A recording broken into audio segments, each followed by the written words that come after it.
Bienvenue sur NMA TV, votre web émission mensuelle sur l'actualité musicale rock extrême de la région nantaise.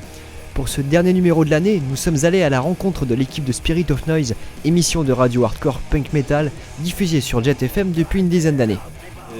Donc voilà, salut, moi c'est Antoine, 34 ans. C'est Eric, 1 an, Thrasher, combien au compteur 38 Yes, voilà, photographe éventuellement dans les concerts. Et Johanna, donc qui est là normalement, mais qui est absente parce qu'elle est en Polonie. En Polonie de vacances. Donc Johanna, 26 ans, la creuse du groupe. Et voilà, si quand elle verra l'émission, on lui fait une dédicace et un gros bisou.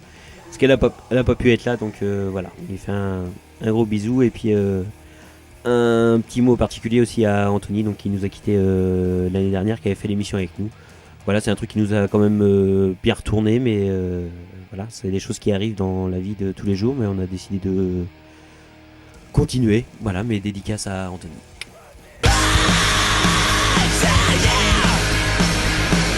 Donc Spirit, ça avait commencé en fait en 94. Moi j'avais commencé avec Spirit Electricity avec Mathieu, en l'occurrence l'ancien guitariste de Toxic TV. On a fait ça pendant 2-3 ans. Nous on faisait ça le vendredi, c'était plutôt axé punk rock. On passait aussi du reggae, aussi du rap. Et juste après nous, le vendredi soir, il y avait d'ailleurs 100% pur hardcore de Mehdi et Olivier Ride for Life. Et donc on a fait ça pendant quelques années, donc c'était plutôt un bon délire avec plusieurs intervenants. Et puis après j'ai eu la joie et l'immense plaisir de rencontrer monsieur Eric. Et donc on a commencé, d'après ce que disait Eric, en 98, 97, 98, année non bissextile.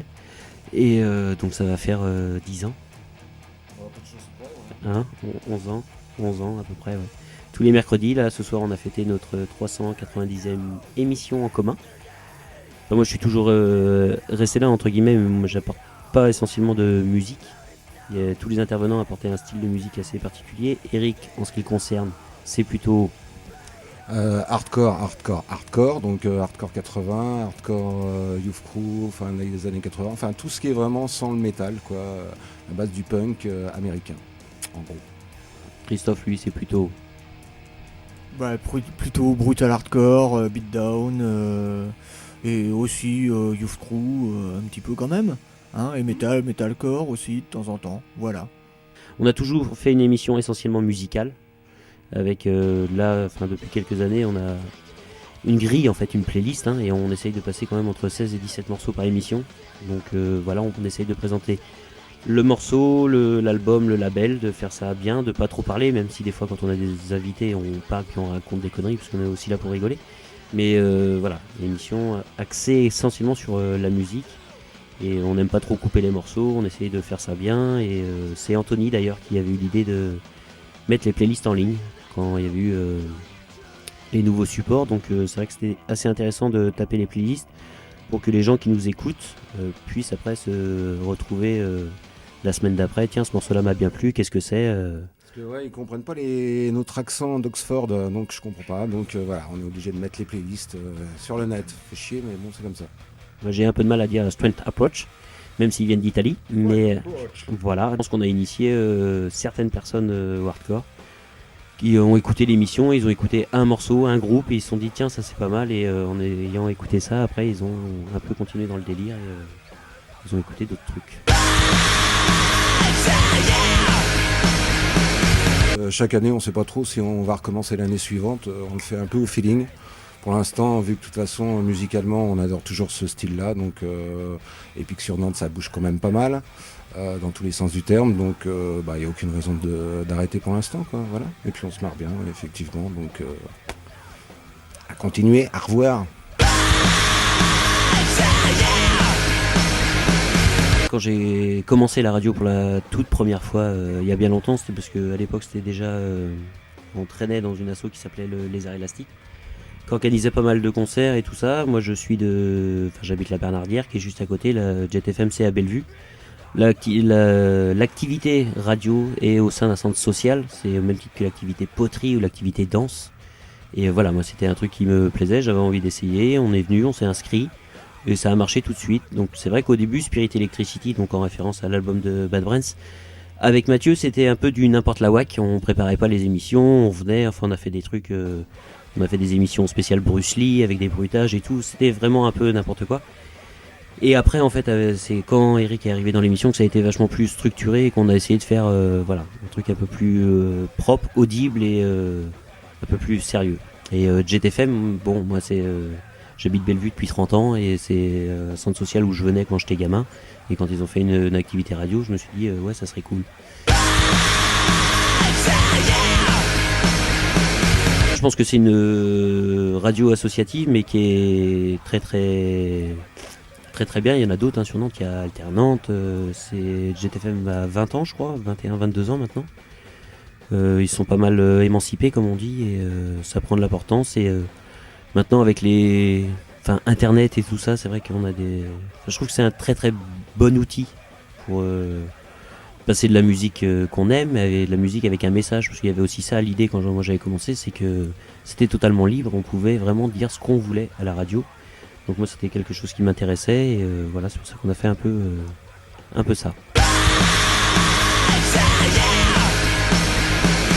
L'émergence des nouveaux médias et notamment d'internet, l'intérêt c'est que si avec MySpace ou d'autres vous contactez des groupes et vous dites tiens on va passer un morceau, le mec s'il est en Pologne, en Allemagne ou en Angleterre ou aux États-Unis, il peut écouter l'émission maintenant par internet, donc c'est vrai que ça c'est plus en direct ou même maintenant en différé, donc c'est vrai que c'est ça qui est assez intéressant. Mais on n'a jamais moi personnellement j'ai jamais écouté la radio parce que je trouvais pas ce que j'aimais à la radio. Il y avait une émission avant sur Jet qui était faite par Didier de Ouf qui était un peu dans le délire, mais sinon j'avais pas c'est pas un média que j'écoutais les scuds que moi j'achetais et que je voulais entendre, mais c'est vrai que j'avais pas cette habitude de radio et le côté médiamétrie on n'a jamais cherché trop à savoir et voilà, on essaie tout le temps de faire un peu la même chose mais on n'a pas de recul en fait pour savoir si vraiment on est écouté ou pas, donc on fait un peu tout le temps c'est pas tout le temps la même chose, c'est tout le temps le même principe.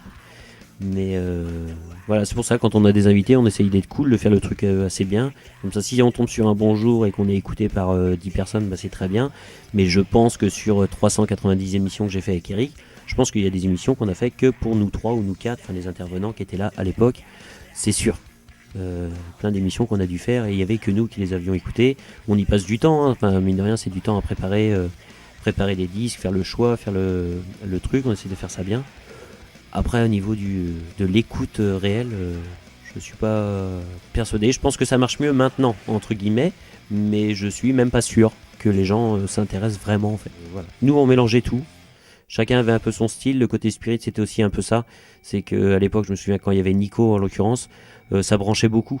C'est-à-dire que Eric passe un style, Nico passait plutôt un style, Anthony passait aussi un autre style, et c'est vrai qu'autour de la table c'était un peu ouais tu passes ça, c'est naze. Moi des fois je garde un peu cette habitude là avec Christophe, j'arrête pas de le faire chier avec ses morceaux metal hardcore, et c'était ça un peu, c'était un peu la rigolade. Bon voilà, c'est Eric qui va passer un morceau. Les gens maintenant, si t'es un peu habitué de l'émission, tu sais que Eric de toute façon il va pas te passer un morceau de beatdown, ou alors c'est qu'il a mal à la tête ou qu'il y a quelque chose qui va pas quoi. Donc même. Donc voilà, sur l'émergence des nouveaux médias, c'est à peu près tout ce que j'avais à dire, à moins que Christophe voulait chanter une petite chanson peut-être. C'est un petit plus quand même, avec Nantes Mon Amour notamment, avec MySpace. Si un des invités, on peut les mettre déjà, on le met en avance. Ça peut peut-être intéresser du monde aussi d'écouter les petites interviews qu'on fait aussi. Bon voilà, mais après... Parce que mine de rien, on a reçu pratiquement tous les groupes nantais de la région depuis 10 ans. On a même fait un live ici monstrueux il y a quelques années de ça avec 6-7 groupes pendant toute une nuit hardcore. C'était vraiment très bien. Voilà. Et puis oui, le but c'est un gamin qui se fait chier à écouter toutes les merdes qu'il y a à la radio, il zappe et puis il tombe sur nous. Un peu old school quoi, voilà, faut pas que ça tombe tout cul dans le bec, faut que les gens un peu ils essayent de rechercher quoi, c'est le vieux principe quoi. Donc après, voilà, si on fait de la pub, ouais, de temps en temps on y pense, mais bon. De toute façon, les gens nous connaissent maintenant, donc, et puis on connaît tout le monde aussi, enfin tous ceux du milieu de la scène, punk hardcore nantaise, angevine, rennaise et tout le quartier, donc bon, voilà. Mais c'est vrai que comme disait Christophe, ce qui est intéressant d'avoir notamment un forum comme Nantes Mon Amour, comme disait Anthony, de me forcer à taper les playlists de tout le monde et de les mettre et de prévenir que tu vas voir tel ou tel invité ou de... par exemple, ou d'aller par exemple sur le forum du Hellfest quand tu fais une émission spéciale à Hellfest. C'est vrai que ça peut être intéressant pour les gens de savoir qu'il va y avoir Benjamin, Johan, que tu vas parler de tel ou tel événement. Avant, on n'avait pas ça, donc les gens le prenaient sur le qui-vive, quoi. Donc c'est un peu des deux, mais voilà, je pense que ça aide. Bon, à Nantes, de toute façon, le hardcore en tant que tel, c'est un peu comme en France, quoi. C'est-à-dire que c'est le parent pauvre du rock. Ensuite, à Nantes, malgré tout, on a eu quand même la chance d'avoir à chaque génération quelques personnes bien impliquées et qui ont fait perdurer ce style-là. Et puis, effectivement, depuis 95, en fait, depuis l'arrivée de Mehdi, Olivier, de Ride for Life et puis des Slamface. Il y a eu une déconnexion avec Rennes aussi, qui a toujours été une ville en avance aussi et avec plein de salles de concert. Donc bon, il y a des hauts et des bas en ce moment, c'est un peu de bas, quoi. Il y a des très très bons groupes hardcore nantais et puis il n'y a plus de salles. Donc on avait le Ferrailleur, apparemment c'est un peu tricard pour le hardcore. Mais en dehors du Ferrailleur, de toute façon, ce qui manque aussi, c'est les petits cafcons tels que le Barbare ou l'Underground pour les gens qui sont là depuis pas si longtemps que ça. Autrement, il y a toujours eu, il y a eu le Tom Bar, le Troquet, qui a été l'endroit qui a duré le plus longtemps avec 5 ans et plus de 400 ou 500 concerts tous les vendredis et samedis soirs. Donc ça, c'était des endroits là, vraiment très très bien. Et puis voilà quoi. Enfin, moi j'écouterai tout le temps ça. Je me déplace, j'attends pas de concert sur Nantes spécialement non plus, quoi. S'il y en a, c'est tant mieux. Sinon, je bouge mon cul, quoi. Et puis de toute façon, dans le milieu du hardcore, c'est ça, quoi. Tout ne tombe pas tout cuit, quoi. Donc tu bouges ton cul si t'as envie de voir des trucs bien, quoi. Et puis tu t'en donnes les moyens, quoi. Pas forcément financier, justement. Des merdes avec des potes à y aller. Tu branches tes vacances sur toute une tournée de groupe en Hollande, en Belgique, en Allemagne, et puis voilà, quoi. Ouais, pour en revenir sur la scène nantaise, moi je pense qu'elle est en pleine euphorie en ce moment quand même. Il y a quand même un paquet de groupes dans le coin. Ils jouent tous, que ça soit Nantes Résilience, Traumatize, Golden. Lasting Values, on n'a pas mis le t-shirt, merde. Putain. Putain, merde, excuse. Oh les cons. Et donc voilà quoi, il y a plein de trucs. Santa Cruz, il y en a tellement que là, c'est con. C'est vrai que ces petits groupes-là, à part les faire jouer sur une première partie au Ferrailleur, autrement c'est mort dans le coin, quoi. Autrement, faut bouger son cul sur les petites scènes, genre Mondo Bizarro, les trucs comme ça ailleurs, quoi. C'est un peu dommage maintenant. Mais bon, heureusement que y a d'autres salles ailleurs quand même, et pas trop loin. Après, moi je voudrais dire un petit mot quand même sur par rapport au mec d'Iferne, hein, tout ça, c'est quand même depuis 5 ans, il y a eu pas mal de choses qui ont été faites avec lui. On va dire tout le monde qui se connaît aussi, beaucoup se connaissaient pas trop, se parlaient pas trop à l'époque. Je pense que chez lui ça a été pas mal. Beaucoup de monde se sont rencontrés chez lui aussi. Voilà, ouais, pas d'échangisme. Et donc voilà quoi, il faut en parler aussi, je pense, parce que il a fait beaucoup pour le hardcore en tant que disquaire aussi. Ouais, mais il a été à un point où c'était bien, quoi. Et bon, on lui souhaite bonne chance encore pour le reste. Voilà, le Hellfest aussi, malgré tout, c'est parti de Nantes aussi. C'est un super truc, malgré que maintenant, il y en a un petit peu moins. Peut-être un petit peu plus maintenant, pour la prochaine année, mais ça a été un super truc aussi. Nantes Mon Amour, c'est pareil.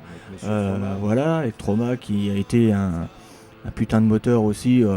Plein de monde se rencontre dessus. Il y en a encore, on connaît pas trop, mais c'est vrai qu'il y a plein de monde aussi. Et ça, tout ça depuis 5 ans, quoi, ça fait beaucoup de bien à Nantes, je pense. Non, allez au concert, bougez votre cul, lisez les zines, voilà. Allez faire montez votre groupe, bougez, quoi. Si voilà, achetez des t-shirts de Lasting Values. Voilà, le nouveau CD de Golden bientôt. Les t-shirts de Lasting Values peuvent s'échanger contre de la bière, hein. C'est pas forcément c'est du liquide, mais voilà. Pour la petite info. C'est Pépino. Message à Pépino. Voilà. Donc voilà, et puis bonne continuation à tout le monde sur Nantes. Ouais, dans le power. Merci à toute l'équipe de Spirit of Noise pour la réalisation de ce 4e numéro.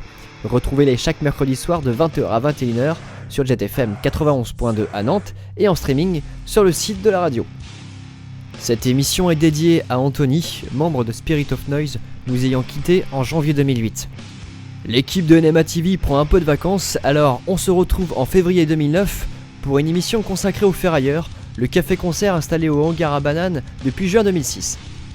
Bonne fête de fin d'année à tous et à l'année prochaine.